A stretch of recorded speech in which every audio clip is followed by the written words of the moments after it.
Grab you some bloody milk and some chocolate chip cookies.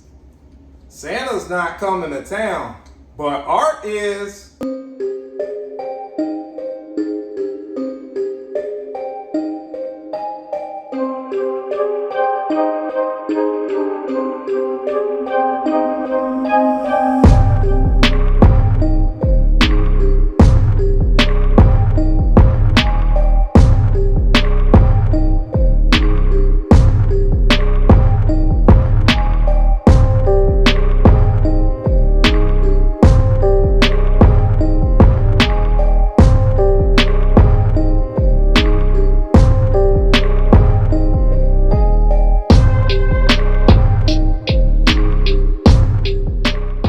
It's beginning to look a lot like Carnage. Terrifier 3 drops Art the Clown into most magical time of the year, Christmas and surprise.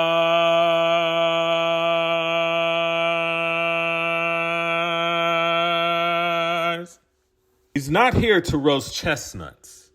He's here to ruin your holiday in the bloodiest way possible. Set a few years after the mayhem of Terrifier 2, this third entry brings back familiar faces, ups the gore to truly unhinged levels, and somehow makes snow look terrifying. Think Christmas lights, evil giggles, and enough fake blood to drown a gingerbread village. Director Damien Leone swings big, adding more supernatural flavor, deeper character arcs, and production value that still feels gloriously grimy. It's meaner, it's weirder, it's funnier, and we did mention grosser. Bottom line, Terrifier 3 is not here to stuff stockings. It's here to rip them up and set them on fire. Fright fam, did you love every messed up minute of Terrifier 3? Well, grab some bloody milk and chocolate chip cookies because we're about to go ho ho ho our way into Terrifier 3. Let's begin.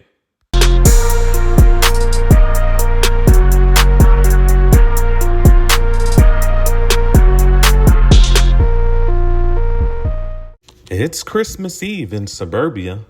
Snow blankets the rooftops, twinkling lights flicker in the darkness, and inside one cozy home, a little girl stirs from her sleep. She hears footsteps, soft, deliberate, on the roof.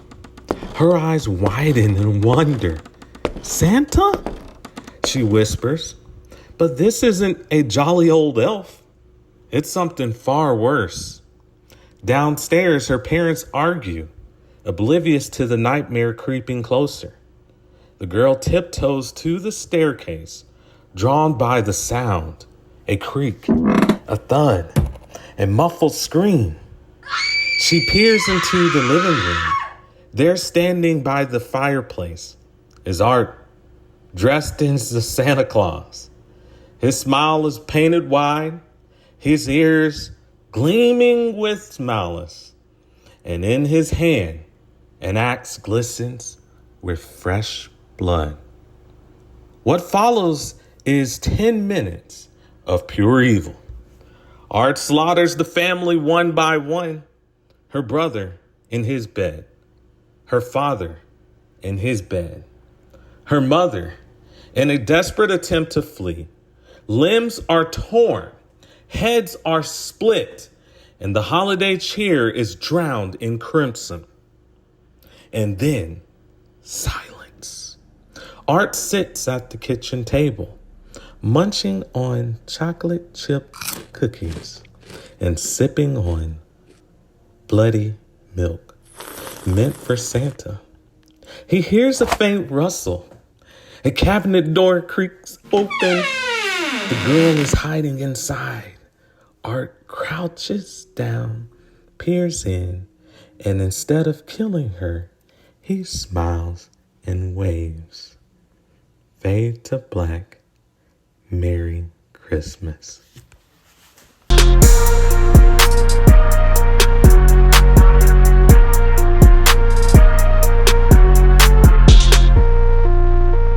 Okay, Ryan, so we're going to go over a few of the scenes in the movie. We basically were able to provide you all with 5 scenes that we're going to discuss with some analysis on the film. So the first one that we wanted to discuss is the opening scene where you have the young girl and her family. Her family, of course, including her brother, gets axed by Art the clown. So what are your thoughts on that scene, Ryan? Okay, so that scene was pretty much one of the better scenes in this movie. I thought initially, like, I didn't even know that Art was going to actually kill any of the children in the house. That was very surprising to me. What did you think about it? Well, it was very surprising and also very frustrating for me. I felt as though Damien Leone crossed the boundary by having little kids being killed. We've seen movies like Friday the 13th. We've seen other movies like Nightmare on Elm Street, Halloween, where they have teenagers who are played by real life adults getting killed by the villain in the movie. But this is one of the first movies that we've seen where you have children, not just teenage children, but you have little kids like 5, 6, under 10 getting killed by Art the Clown in a very vicious way, particularly with the young boy. What were your thoughts when you saw that going on? So what I'll say is I thought Damien did a good job at not actually showing the deaths like on scene. But I think he still shouldn't have probably put that in the movie. That probably he did go a little overboard. But that's not to say that I think that producers and directors should try to sometimes test boundaries every now and then, but not with this. I don't think with children. I don't think that was a good idea to go that route. Yeah, I would agree. I think it's one thing to be a creative and to have to be out there and to test boundaries. I think we need art that is constantly pushing boundaries, but there are things that we have to hold as delicate. And I believe children are that thing that we should hold as delicate, and then we shouldn't be crossing boundaries. Yes, it was off scene. The kill was off scene. The little girl is looking as Art is going into her brother's bedroom, and she hears the axe and, breaking of the bones and ligaments and stuff like that. And then after Art has killed the father and is chasing the mother goes into the bedroom where the kid, the young boy, is there, and his limbs and head are all scattered across the bed and the bedroom floor. And so to me, I felt like that was extremely problematic and very unnecessary for this film. To have a good opening film, you really don't need to have the killing of children to be a part of that in a horror movie. You can have a great opening without showing the killing of children. I think that's something that Damien, if he looks back on this in 10 years, he'll probably wish he could take that back and not show the killing of the child in the bedroom. And yes, I understand it wasn't the actual act of killing that was shown, but the aftermath and the sounds, the brutal sounds of the kid being killed, to me, was going to left. It was going left, and that was a left turn that Damien should not have taken. Anything else about the opening scene for you?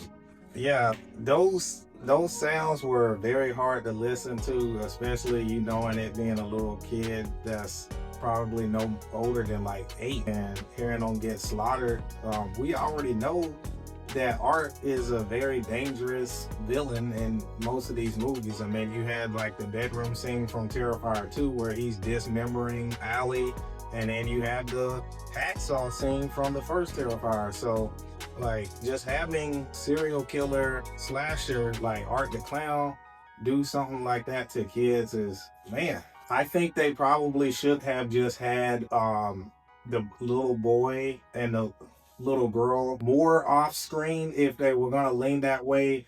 Mainly the little boy, have him the same way the little girl. We don't know, you know how we didn't know what happened exactly.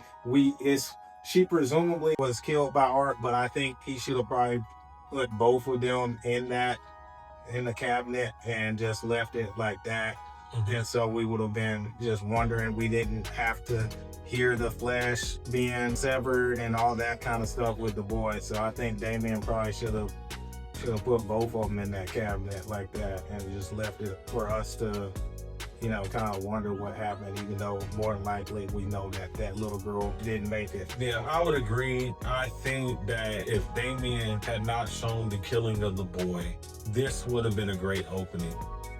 I mean, when we talk about openings, from my background in English before I got involved in computer science and technology, you want a captivating opening. It leaves people on edge, especially with the horror movie here.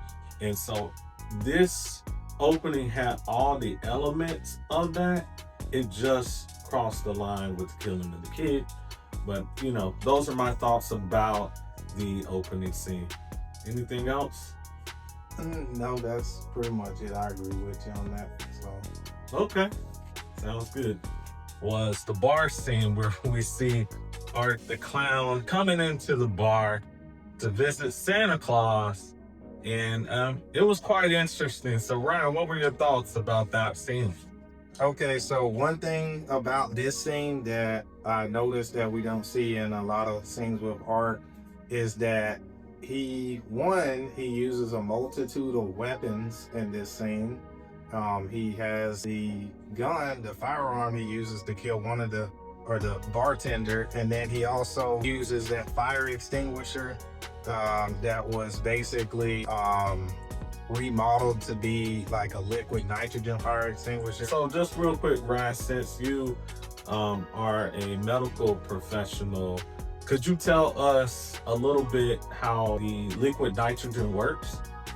So essentially, liquid nitrogen is a compound that can cause people, or can cause items to be frozen whenever it comes in contact with them. So it goes, I want to say, under like in the negatives in degrees Fahrenheit. So just think of like the coldest place you've been to, and think about it being in the negatives, like -30, -40 degrees. And is this instantaneous? Yes. Okay. Yeah, it's bad. Like if you come in contact with it, it can burn your skin. It's so cold. Like it's that cold, like how dry ice is if you touch it. Yeah. So exactly. Yeah. So go ahead and finish describing and give me your thoughts about that scene with the bar. So I like that Art used the multitude of weapons. I like how Damien likes to mix up what Art uses. He's not like the Jason and the Freddy's, where, you know, Jason's always gonna use that machete for most of his kills, and then Freddy's gonna use his little finger knives, and Michael Myers is gonna use his kitchen knife. I like how he diversifies what Art uses. That was one thing. And then another thing that I liked or was interesting was the fact that we see the Santa Claus guy gives him what he buys him a drink from the bar, and then so we see someone showing a little compassion to Art, and what does Art return, you know, in favor to that guy after he bought him the drink? Like, does Art treat him any better? Or we see he spits in his face, he spits the alcohol in his face, and then urinates him on him, and it's so and then eventually he kills the man. So it's like it's interesting to see Art as a character that if you see, or if someone is showing compassion to him, he's still gonna be as ruthless as he always is. And and thinking about that, we've reviewed all 3 movies. And if you go back to Terrifier 2016, and we saw the homeless lady who was hugging Art and trying to be kind to Art, and she ends up getting skinned. Getting her head getting scalped. And killed. And so what we see here, as Damien is trying to present, is Art the Clown is pure evil. He has no moral compass. There's no moral compass with this character here. And so a few notable things about that I wanted to touch on is these men on this one, especially the old men, they were a bit, I would say, creepy, if I might say. You know, one of the old men that was there, he was basically doing sexual overtures on 2 20-year-old women that were at the bar. And I was just like, I was appalled by that, because I'm like, these men are like 70 years old. And you hitting on a 20-something-year-old woman who's young enough to be your granddaughter.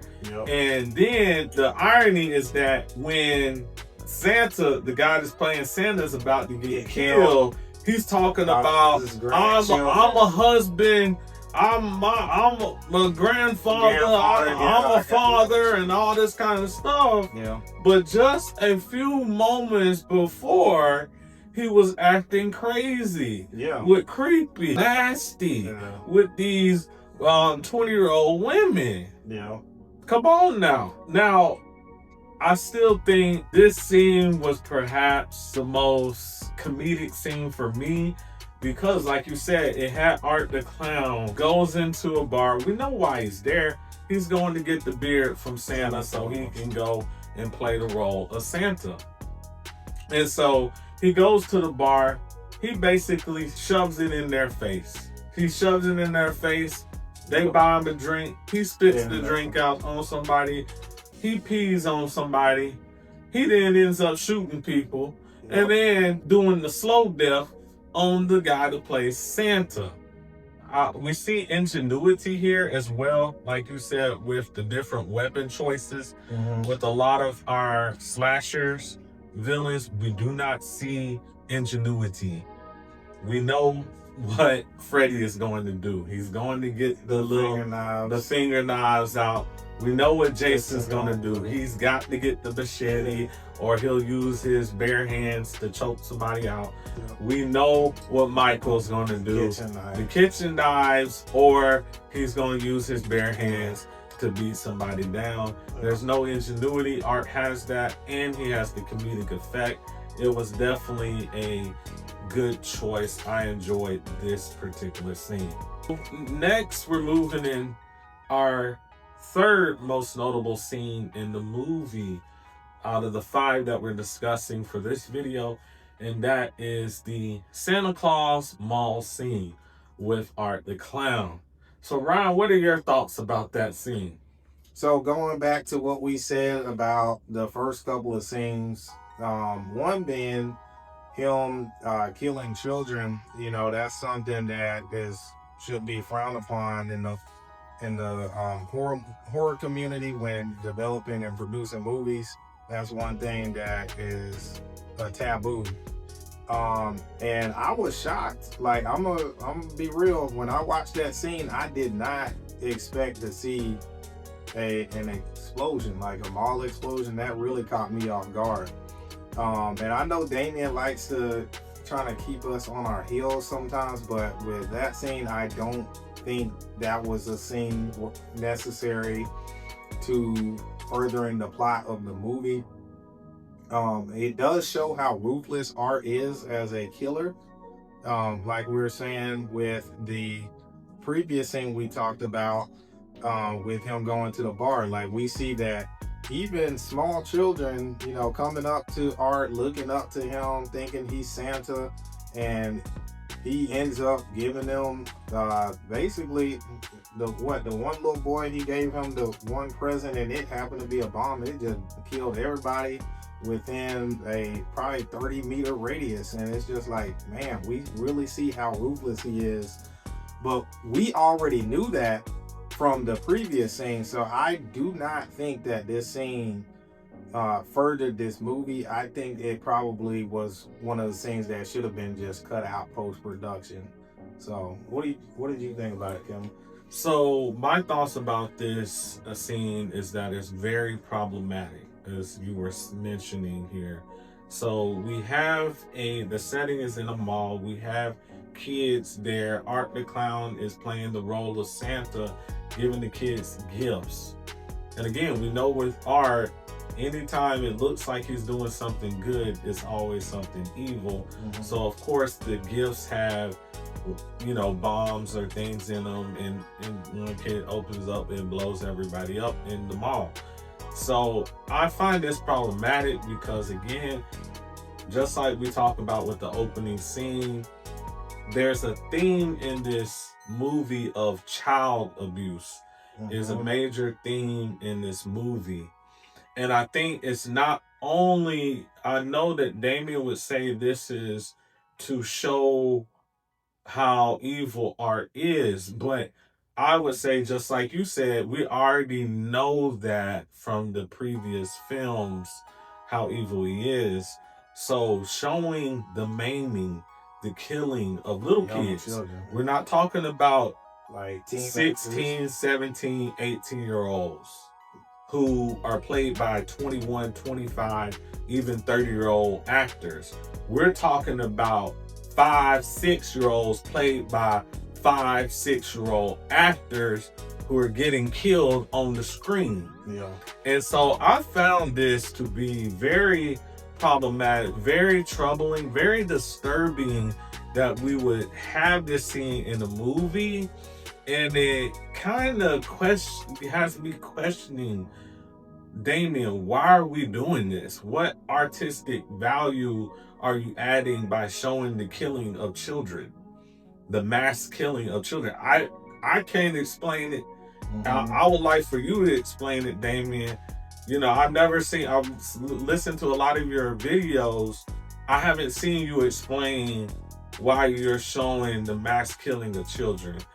You kind of walk around it a little bit, but you haven't really explained that. I think all the horror fans here would love to have an explanation of why we think, or why did you put a scene in there where a bunch of kids get murdered at a mall. Anything else you want to add, Ryan? No, or not much, but I agree with you on that. It's like I was saying before, this caught me off guard. Like, I'm just watching it, I'm thinking that Art is just gonna be up in there and just playing around, and not truly up to anything sinister like that. But then when it gets to that part and then there's the explosion, I was just like, man, my goodness. I'm like, we just saw 2 kids die at the beginning of the film, and it's like, then we see a whole bunch of people in a public mall with their parents and everything within that radius die, and it's troubling to watch that. So yeah, I would agree with you on that. Yeah, so the scene until the killing of the children happened, I thought, okay, this is cool. See a little festivity from Art. Good to go. But then when that ended the scene, I was just like you. I was very shocked. I was upset, that we would have this in a film, even in horror, showing the killing of children. And so we'll leave it at that. I don't want to get too angry on here, but that was a problematic scene, and I felt it shouldn't even have been in the movie if they were going to show the killing of children.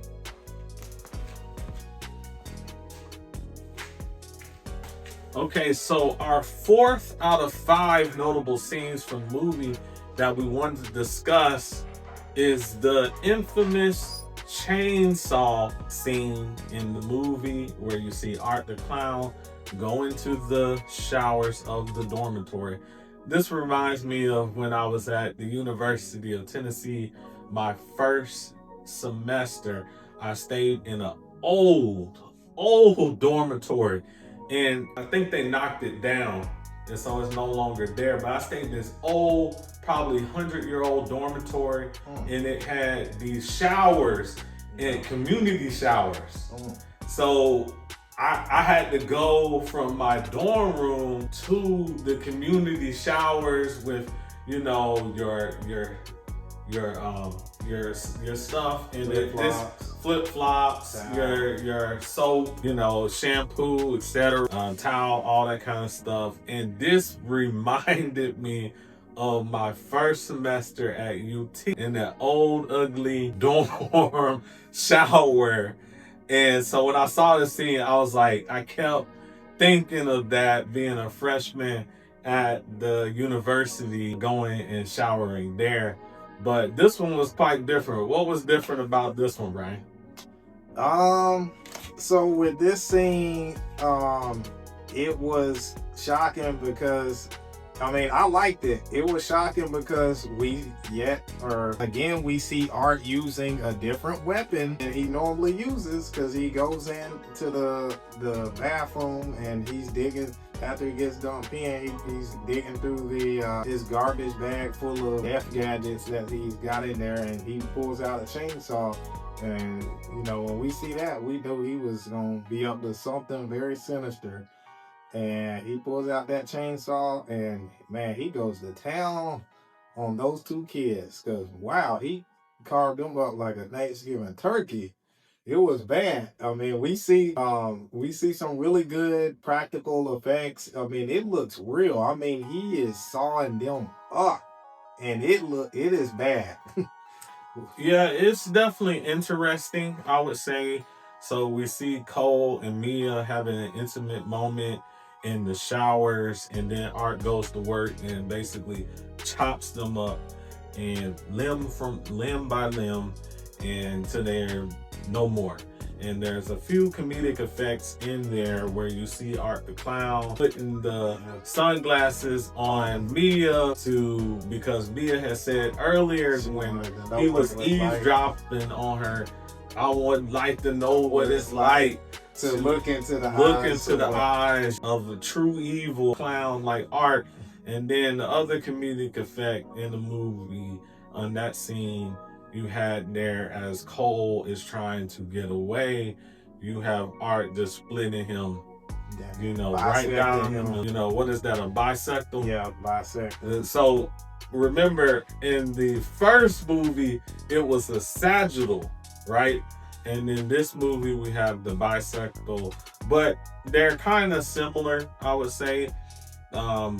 But it definitely was one of those infamous scenes, just like we saw the bedroom scene in Terrifier 2, and of course the hot sauce scene from Terrifier 2016.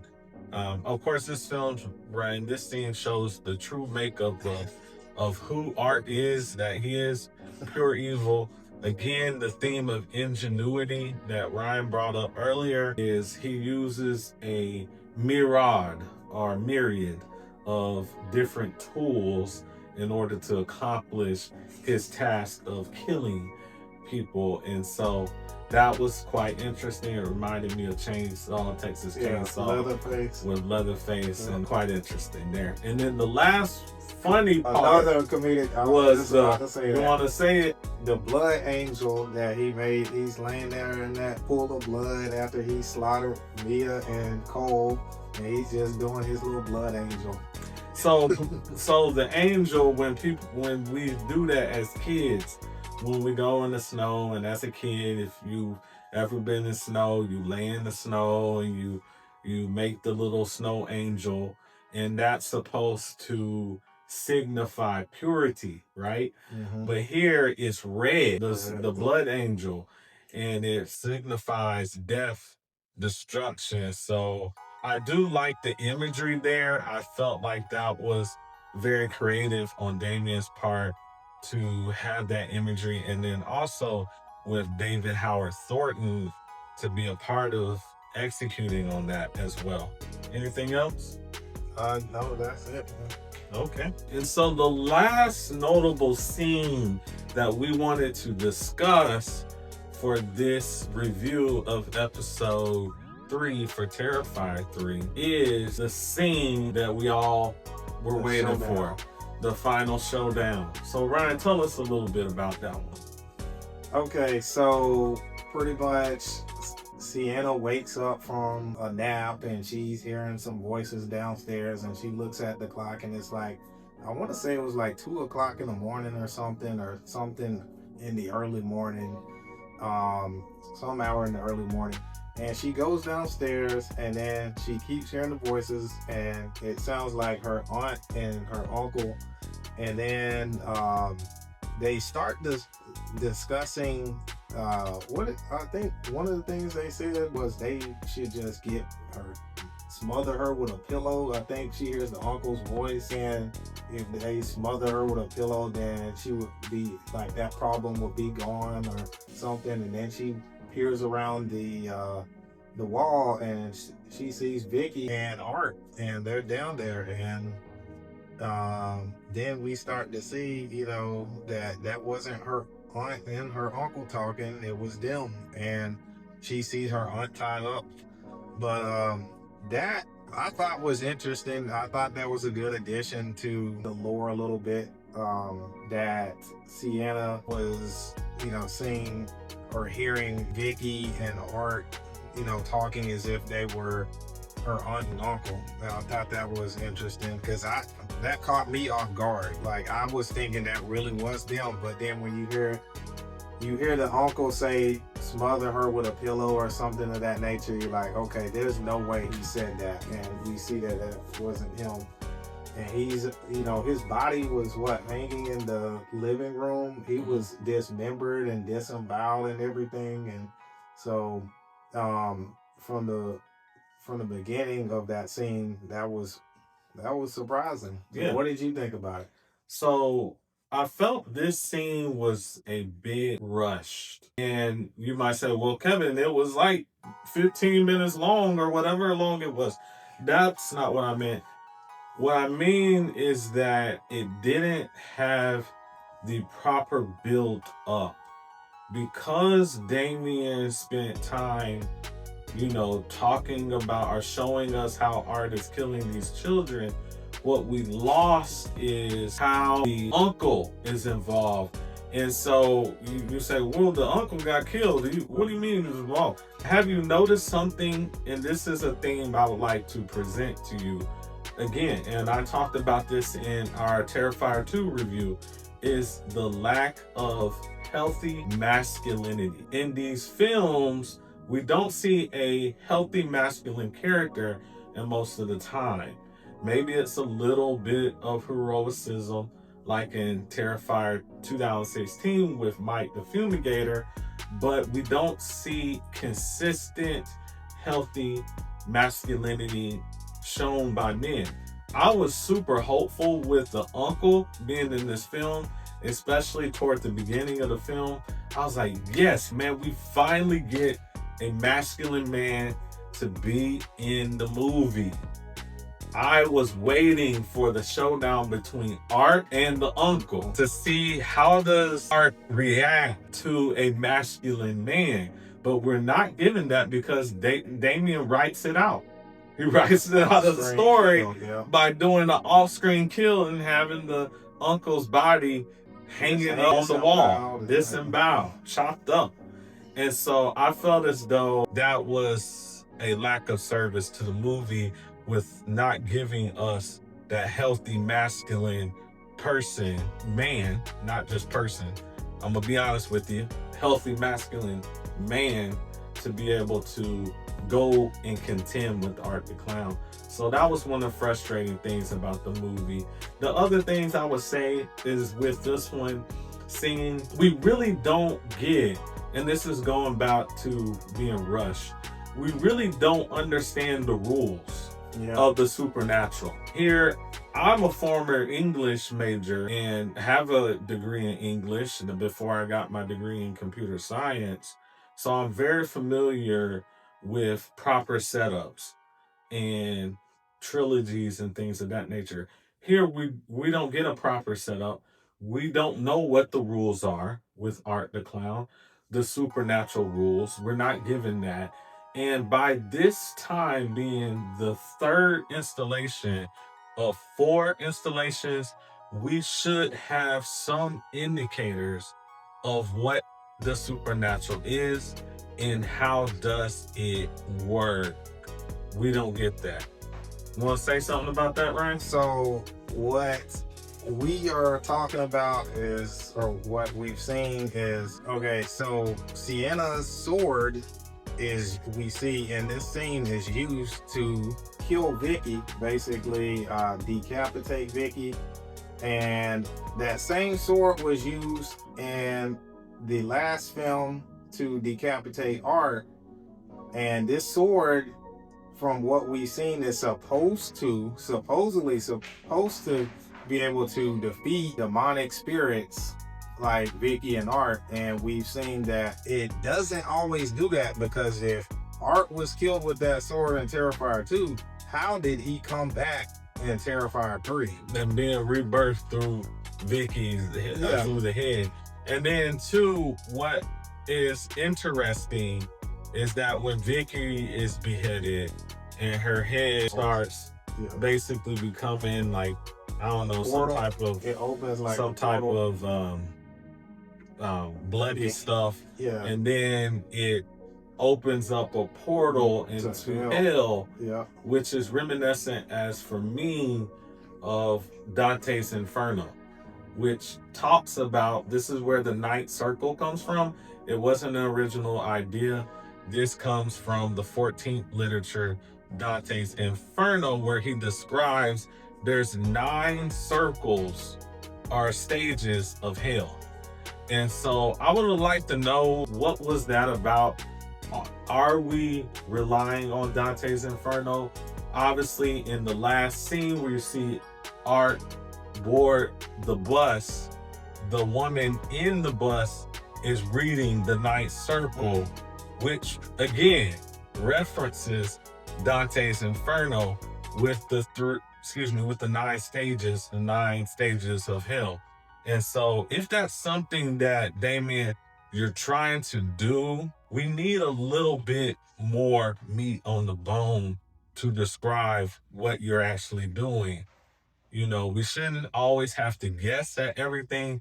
Obviously, you don't need to share all of it, but we need more than just scraps. We need at least a proper appetizer by now on how the supernatural works in your films. Anything else, Ryan? Yeah, piggybacking off what you said, we're in the 3rd installation right now of this franchise, and we still don't know how the supernatural works or the lore. So we expect some answers when we get to Terrifier 4. We're gonna need all those loose ends tied up. So yes, exactly. And so that was what I thought. That was our thoughts about that scene. The 5 scenes, notable scenes from Terrifier that we thought were notable. We wanted to not forget our good character development that we had there with Sienna and then Jonathan, the brother. We felt like they did a good job. For me, I felt as though with Sienna, I love Lauren's performance with Sienna again.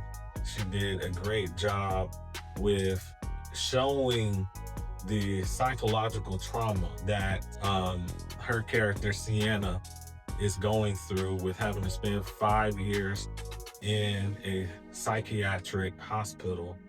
And I love the fact that her uncle and her aunt they were kind of incredulous. They didn't really believe her. They thought she was kind of crazy.